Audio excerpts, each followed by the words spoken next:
हमेशा बाहरी दुनिया में पूर्णता तलाशने वाला इंसान अक्सर अंदर से सबसे खाली क्यों होता है? मतलब हम इंसानों की एक बहुत ही अजीब फितरत है। हम हमेशा उस चीज के पीछे भागते हैं जो हमें बाहर से आकर्षित करती है, लेकिन फिर भी एक अजीब सा खालीपन हमारा पीछा नहीं छोड़ता। ये खालीपन बहुत गहरी चीज है। बिल्कुल, तो चलिए इसे गहराई से समझते हैं। आज की हमारी इस विस्तृत चर्चा का आधार है 11 जुलाई 1974 का एक बेहद ऐतिहासिक और गहरा दस्तावेज, जिसे अम, अव्यक्त मुरली के नाम से जाना जाता है। हाँ, और ये कोई आम दस्तावेज नहीं है। सही कहा। तो आज का हमारा मिशन बहुत ही स्पष्ट है। हम इस बात की तह तक जाने वाले हैं कि हमारी वृत्ति यानी हमारा नजरिया और हमारी दृष्टि बार बार चंचल क्यों हो जाती है, ये भटकाव क्यों होता है, और सबसे अहम सवाल, कैसे कोई इंसान अपनी ही इंद्रियों का गुलाम बने रहने के बजाय मास्टर सर्वशक्तिमान की स्थिति तक पहुंच सकता है। देखिए, इस दस्तावेज को केवल एक पारंपरिक आध्यात्मिक उपदेश मान लेना एक बहुत बड़ी भूल होगी। अच्छा, तो फिर ये क्या है? अगर हम इसकी गहराइयों में उतरें तो ये असल में मानव मनोविज्ञान, हमारे अवचेतन मन की इच्छाओं और हमारे फोकस के भटकने की पूरी वैज्ञानिक और मनोवैज्ञानिक प्रक्रिया का एक बेहद सटीक विश्लेषण है। मतलब ये एक साइकोलॉजिकल स्टडी है? बिल्कुल। ये इस बात का पर्दाफाश करता है कि क्यों हमारा दिमाग बार बार बाहरी आकर्षणों के जाल में फंसता है और कैसे हम खुद ही अपने पतन का कारण बनते हैं। आप इसे एक तरह का मैनुअल समझ सकते हैं जो बताता है कि मन की तारों को दोबारा कैसे जोड़ा जाए। वाह, मन की तारों को जोड़ना, यही बात इस चर्चा को इतना दिलचस्प बनाती है।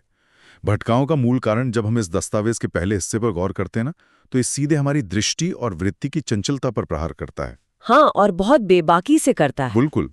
इसमें एक बहुत ही स्पष्ट दावा किया गया है कि जब भी किसी इंसान की दृष्टि किसी अन्य देहधारी, चाहे वो मेल हो या फीमेल, उसकी तरफ आकर्षण के साथ भटकती है, तो वो महज एक शारीरिक या जैविक प्रतिक्रिया नहीं है। असल में ये इस बात का सीधा संकेत है कि उस आत्मा ने सर्वोच्च सत्ता, जिसे यहाँ बाप दादा कहा गया है, उससे उस विशेष रिश्ते का रस या स्नेह प्राप्त नहीं किया है। लेकिन एक मिनट, मुझे यहाँ एक विरोधाभास नजर आता है। कैसा विरोधाभास? मैं समझी नहीं। देखिए, हम अक्सर इंसानी रिश्तों में ही पूर्णता तलाशते हैं। एक इंसान दूसरे इंसान से ही भावनात्मक जुड़ाव ढूंढता है ना। ये तो बिल्कुल वैसा ही है जैसे कोई इंसान रेगिस्तान में प्यास बुझाने के लिए मृगत तृष्णा यानी एक भ्रम के पीछे पागलों की तरह भाग रहा हो, जबकि उसके ठीक बगल में एक मीठे पानी का सागर मौजूद हो। एग्जैक्टली। लेकिन क्या एक इंसान के लिए किसी अदृश्य सर्वोच्च सत्ता को अपना जीवन साथी या सबसे करीबी रिश्तेदार मानना मनोवैज्ञानिक रूप से संभव है? मतलब ये सुनने में थोड़ा अव्यावहारिक लगता है। यहाँ जो सबसे दिलचस्प बात है वो यही है कि ये अव्यावहारिक नहीं है, बल्कि सबसे अधिक व्यावहारिक समाधान है। वो कैसे? अगर हम मानव मनोविज्ञान के नजरिए से देखें तो जब कोई व्यक्ति किसी दूसरे शारीरिक रूप की ओर आकर्षित होता है तो वो असल में उस शरीर को नहीं चाह रहा होता है। तो फिर वो क्या चाह रहा है? वो उस भावना, उस सुरक्षा, उस स्नेह या उस रिश्ते की कमी को पूरा करने की कोशिश कर रहा होता है जो उसके अपने भीतर एक खालीपन के रूप में मौजूद है। इंसानी रिश्ते हमेशा अपूर्ण होते हैं क्योंकि हर इंसान खुद में अधूरा है। यानी हम दो अधूरे लोग मिलकर एक दूसरे को पूरा करने की एक नाकाम कोशिश कर रहे हैं। बिल्कुल सटीक बात कही आपने। ये दस्तावेज समझाता है कि वो सर्वोच्च सत्ता, वो परम ऊर्जा हर रूप धारण कर सकती है।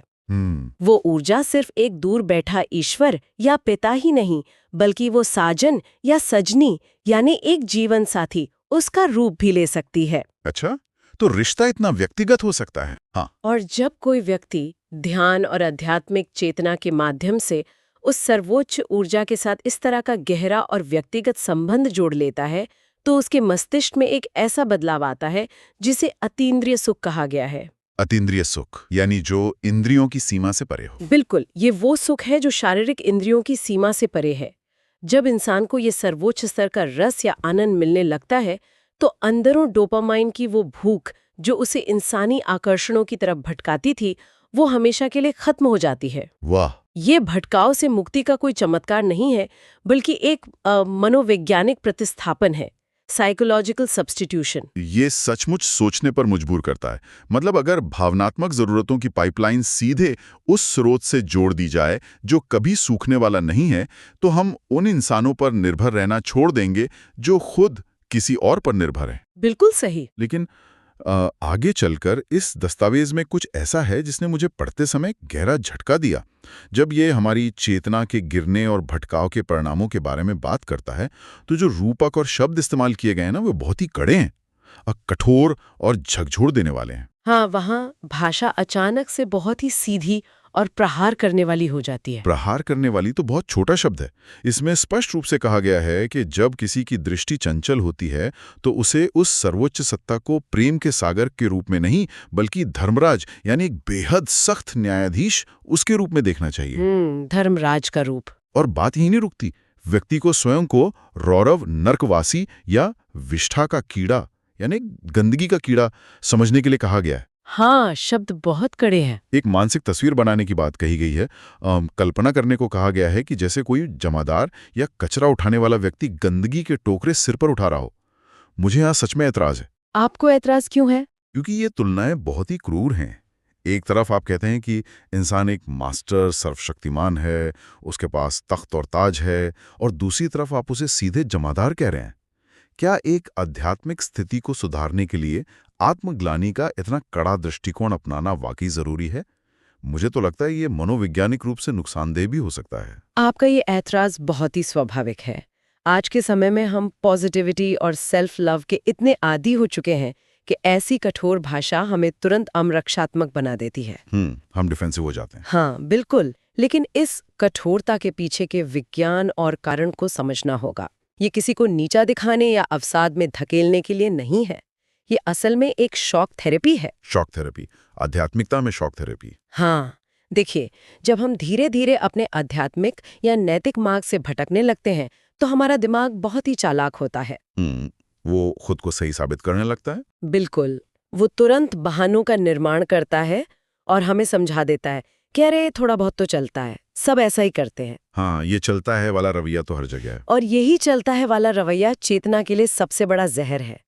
ये कठोर भाषा उस आत्मसंतुष्टि के भ्रम को तोड़ने के लिए एक सर्जिकल स्ट्राइक की तरह है। ओह, सर्जिकल स्ट्राइक। जब एक व्यक्ति को ये एहसास दिलाया जाता है कि उसकी वास्तविक क्षमता एक मास्टर सर्वशक्तिमान की है, वो एक आध्यात्मिक राजा है, तो एक राजा का सड़क पर पड़ी किसी मामूली गंदगी के लिए लालच करना शोभा नहीं देता।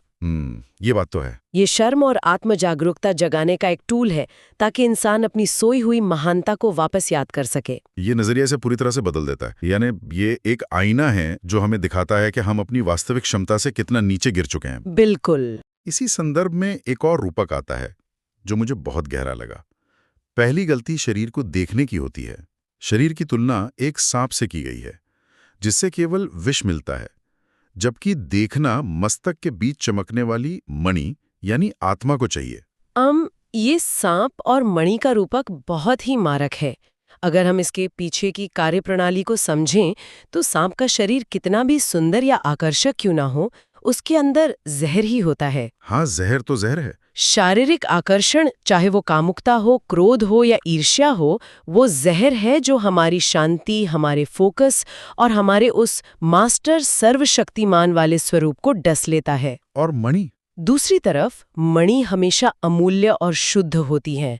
जब आप किसी व्यक्ति को उसके शारीरिक रूप यानी सांप के रूप में देखते हैं तो आप अपने अंदर के विष को आमंत्रित कर रहे हैं। लेकिन जब आप उसे मस्तक की मणि, एक शुद्ध आत्मा के रूप में देखते हैं तो आप वास्तविकता के सबसे शुद्ध रूप से जुड़ रहे हैं। लेकिन यहाँ एक बहुत बड़ी समस्या आती है।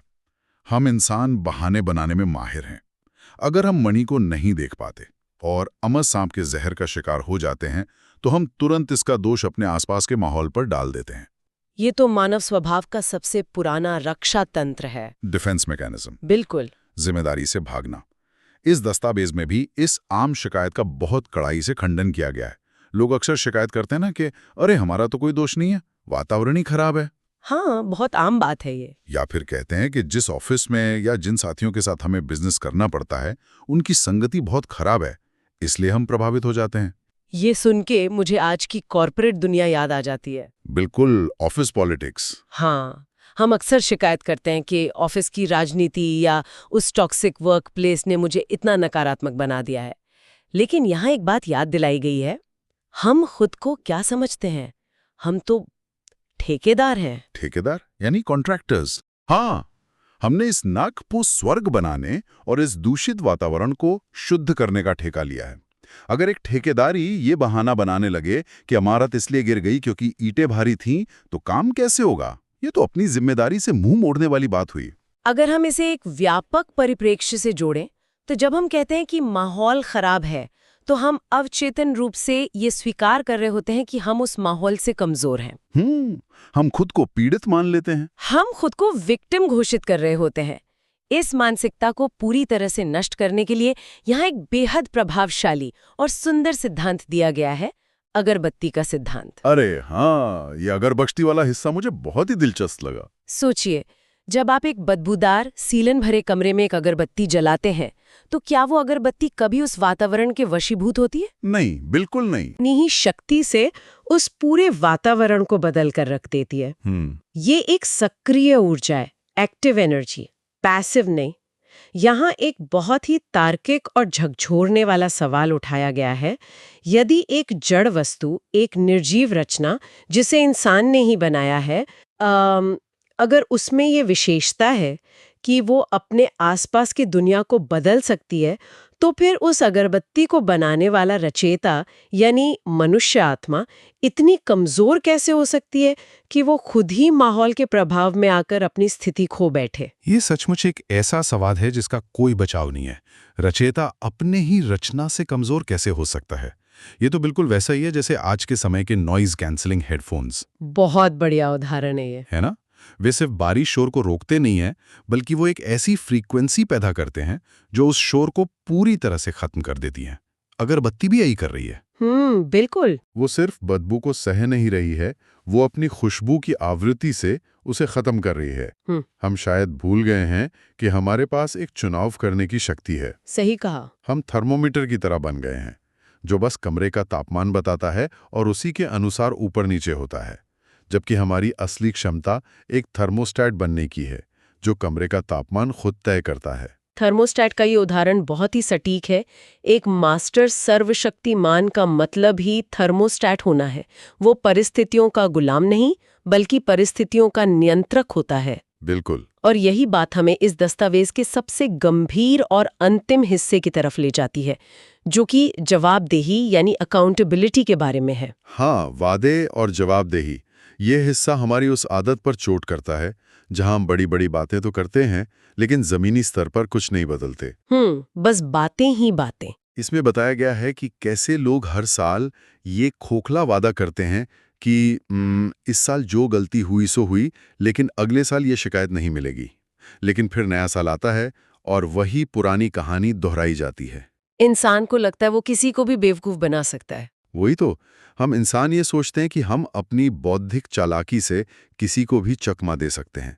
लोग जो निमित्त बनी हुई टीचर्स होती हैं, यानी जो मार्गदर्शिकाएं होती हैं, उन्हें अपने शब्दों के जाल में फंसाकर मूर्ख बना देते हैं। हाँ, तर्क देकर, ये कहकर कि अरे आपने तो हमारे भावार्थ को नहीं समझा, हमारे कहने का मतलब कुछ और था। हम अपनी गलतियों को सही ठहराने के लिए भाषा का कितना चालाकी से इस्तेमाल करते हैं। हम इंसानों को या समाज को तो अपनी तर्कों से बेवकूफ बना सकते हैं, लेकिन यहाँ स्पष्ट किया गया है कि आप उस सर्वोच्च सत्ता बाप दादा को चकमा नहीं दे सकते। वो तो सब जानता है। वो सिर्फ आपके बाहरी शब्दों को नहीं सुनता, वो भाव के भी भाव को जानता है। भाव के भी भाव। इसका क्या मतलब है? इसका मतलब है आपका अवचेतन इरादा, आपका सबकॉन्शियस इंटेंशन। कई बार हम सचेत रूप से सोच रहे होते हैं कि हम माफी मांग रहे हैं या अपनी गलती मान रहे हैं, लेकिन हमारे अंदर गहरे अवचेतन में हम सिर्फ सजा से बचने का रास्ता ढूंढ रहे होते हैं या अपनी गलती को जस्टिफाइड ठहरा रहे होते हैं। हाँ, खुद को सही साबित करने की कोशिश। सर्वोच्च ऊर्जा आपके शब्दों की परत को भेद कर उस गहरे छिपे हुए इरादे को पढ़ लेती है। ये तो बहुत डराने वाली बात है। मतलब हम खुद से झूठ बोल सकते हैं, लेकिन उस सर्वोच्च ऊर्जा से कुछ भी नहीं छिपा सकते। हर नकाब उसके सामने पारदर्शी है। दिलचस्प बात यह है कि वो ऊर्जा इसे देखकर क्रोधित नहीं होती, दस्तावेज स्पष्ट करता है कि बाप दादा किसी भी बच्चे का तिरस्कार या अपमान नहीं करते। अच्छा, जब कोई ऐसे झूठे वादे करता है या चालाकी दिखाता है तब भी वे मुस्कुरा देते हैं। मुस्कुरा देते हैं। ये तो और भी अजीब है। मतलब जब कोई आपको बेवकूफ बनाने की कोशिश कर रहा हो तो मुस्कुराना क्यों? छूने वाली हैं, उन्हें अपमानित करके या डराकर नहीं सुधारा जा सकता। एक पिता अपने बच्चे की नादानी पर मुस्कुराता ही है, पिता का प्यार। लेकिन इस मुस्कान के पीछे एक बहुत ही गंभीर चेतावनी छिपी हुई है। ये समय की चेतावनी है। समय की चेतावनी? किस तरह की चेतावनी? दस्तावेज के अनुसार अब तक सिर्फ सर्विस लेने यानी सिर्फ मदद, ज्ञान और ऊर्जा प्राप्त करने का जो समय था वो अब समाप्त हो रहा है। ओह, मतलब अब सिर्फ लेने का समय गया। हाँ, इतने वर्षों तक सर्वोच्च सत्ता ने अपना ज्ञान, अपनी शक्तियां और अपनी मेहनत इंसानों को ऊपर उठाने में निवेश की है, इन्वेस्ट की है। अब समय आ गया है उस भारी निवेश का रिटर्न देने का। अब सिर्फ एक विद्यार्थी बनकर बैठे रहने का समय नहीं है। तो ये रिटर्न देने का व्यवहारिक रूप से क्या मतलब है? क्या इसका मतलब ये है कि हमें अपने स्वरूप को पूरी तरह से बदलना होगा? बिल्कुल, रिटर्न देने का मतलब है खुद को पूरी तरह से शक्तिशाली और नॉलेजफुल यानी ज्ञानवान बनाना। इसका मतलब है कि जो ज्ञान सुना गया है उसे सिर्फ दिमाग में नहीं बल्कि अपने कर्मों में उतारना। इस वृत्ति और दृष्टि के भटकाव से खुद को हमेशा के लिए मुक्त करना, जो हमने शुरुआत में बात की थी। हाँ, दस्तावेज बहुत ही स्पष्ट और कठोर शब्दों में कहता है कि अगर समय रहते ये रिटर्न नहीं दिया गया और व्यक्ति शक्तिशाली नहीं बना तो उच्च आध्यात्मिक पद तो बहुत दूर की बात है, वो प्रजा बनने के लायक भी नहीं रहेगा। प्रजा भी नहीं? नहीं, यानी आध्यात्मिक पदानुक्रम में, हायरार्की में सबसे निचले स्तर पर भी उसे जगह नहीं मिलेगी। ये कोई डरावा नहीं है बल्कि कारण और प्रभाव का सीधा सा नियम है, कॉज एंड इफेक्ट। तो इस सब का क्या अर्थ है? अगर हम आज की इस पूरी गहरी चर्चा के धागों को एक साथ पिरोएं तो हमने बहुत सी बुनियादी बातों को चुनौती दी है। बिल्कुल। हमने ये समझा कि जब हमारी आंखें और हमारा मन किसी देह के आकर्षण में भटकता है तो समस्या उस सामने वाले इंसान में नहीं बल्कि हमारे अंदर उस रस और प्यार के खालीपन में है, और उस खालीपन को सिर्फ उस सर्वोच्च सत्ता के साथ एक गहरा संबंध जोड़कर ही भरा जा सकता है। सही कहा। हमने उन कड़े और झकझोरने वाले रूपकों पर बात की कि कैसे चलता है वाले रवैये को तोड़ने के लिए शॉक थेरेपी जरूरी है, कैसे शरीर के जहरीले सांप की तरफ आकर्षित होने के बजाय हमें उस इंसान के मस्तक में चमकती हुई मणि यानी उसकी मूल आध्यात्मिक सच्चाई को देखना चाहिए। और ये भी कि वातावरण को दोष देना हमारी अपनी कमजोरी की निशानी है। हमें थर्मोमीटर नहीं बल्कि थर्मोस्टैट बनना है। हाँ, अगरबत्ती की तरह। बिल्कुल, उस अगरबत्ती की तरह बनना है जो किसी भी बदबूदार माहौल में जाकर भी अपनी खुशबू से उस पूरे वातावरण की आवृत्ति को बदल देती है। और सबसे अहम बात, अब समय सिर्फ ज्ञान सुनने और खोखले वादे करने का नहीं है बल्कि उस अनंत ऊर्जा द्वारा हम पर की गई मेहनत का सही परिणाम एक मास्टर सर्वशक्तिमान बनकर दिखाने का है। बिल्कुल। आज की ये चर्चा वाकई हमारे सोचने के तरीके को चुनौती देती है। अब समय आ गया है कि हम इस गहरी बातचीत को यहीं विराम दें। लेकिन हम जाने से पहले एक ऐसा विचार है जो इस पूरी चर्चा से ही उपजा है और जिस पर गंभीरता से विचार किया जाना चाहिए। आज की आधुनिक दुनिया और इसका पूरा अटेंशन इकोनॉमी, मतलब ये सोशल मीडिया, विज्ञापन और मनोरंजन की दुनिया, ये ऐसे एल्गोरिदम पर टिकी हैं जो जानबूझकर हमारी दृष्टि और वृत्ति की चंचलता का फायदा उठाते हैं। हाँ, ये तो सच है। ये पूरी की पूरी इंडस्ट्री सांप वाली चेतना पर चल रही है, जहां बाहरी आकर्षण, शारीरिक दिखावा और सतही चीजें ही सब कुछ है। ऐसे में जरा विचार करने वाली बात है, अगर हर इंसान कल सुबह से हर मुलाकात में, हर ऑनलाइन या ऑफलाइन बातचीत में सामने वाली की देह और इसके बाहरी आवरण को पूरी तरह से अनदेखा कर दें और सिर्फ मणि को देखें। हाँ, सिर्फ और सिर्फ उस मस्तक की मणि पर ध्यान केंद्रित करना शुरू कर दे तो क्या होगा? क्या ये इस भटकाव को भुनाने वाले पूरे के पूरे सिस्टम के खिलाफ सबसे बड़ी और सबसे शांतिपूर्ण बगावत नहीं होगी? बिल्कुल होगी। विचार करें, क्या हम हर रोज उस शोरगुल वाले वातावरण में ढलते जा रहे हैं जो हमारी चेतना को सोख रहा है, या हम वाकई वो सक्रिय अगरबत्ती हैं जो बिना कुछ कहे अपनी शांति की खुशबू से पूरी दुनिया की हवा को बदल रही हैं? इस पर जरूर सोचिएगा।